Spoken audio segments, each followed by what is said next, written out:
Combien est-ce que je paye en abonnement d'IA par mois? Bon, je suis pas fier de le dire, mais aïe aïe aïe. J'ai commencé avec un abonnement de 30 $.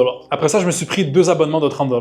Puis plus les projets sur lesquels je travaillais devenaient gros, plus je commençais à réaliser que si je voulais progresser au rythme que je voulais, il fallait que j'investisse plus. Donc je suis passé à un abonnement de 150 $. Et quand j'ai commencé à augmenter ma productivité et à arrêter d'envoyer des messages dans seulement une conversation à la fois, j'ai réalisé que 150 $ par mois, c'était juste pas assez. Donc je me suis pris un abonnement de 300 $ par mois. Donc après, quand j'ai commencé à avoir d'autres projets sur lesquels je devais travailler, et qu'en plus j'ai découvert des façons de progresser 10 fois plus vite avec l'IA, je pouvais frapper la limite de ma semaine en seulement 3 jours. Donc je vais prendre une décision. Mais c'est pas si simple que ça. Beaucoup de gourous de l'IA sur Internet font comme s'ils ont des ressources d'argent illimitées. Et dépenser 2, 3, 4, 500 $ par mois sur l'IA, c'est comme des miettes. Il y en a pour qui c'est vrai, mais il y en a beaucoup qui mentent. Mais moi, de mon côté, je vais pas vous mentir. Je suis pas encore rendu à un point dans ma vie où balancer des centaines et des milliers de dollars sur des abonnements IA ne me fait absolument rien. C'est un risque et un trade-off que je dois méditer avant de prendre. Mais dès que je fais cette méditation-là, puis un calcul objectif sur le temps que je sauve et le degré auquel je peux travailler plus vite en faisant ce trade-off, c'est un risque que je dois prendre, un investissement envers moi-même que je me dois de faire. Donc, pour répondre à la question,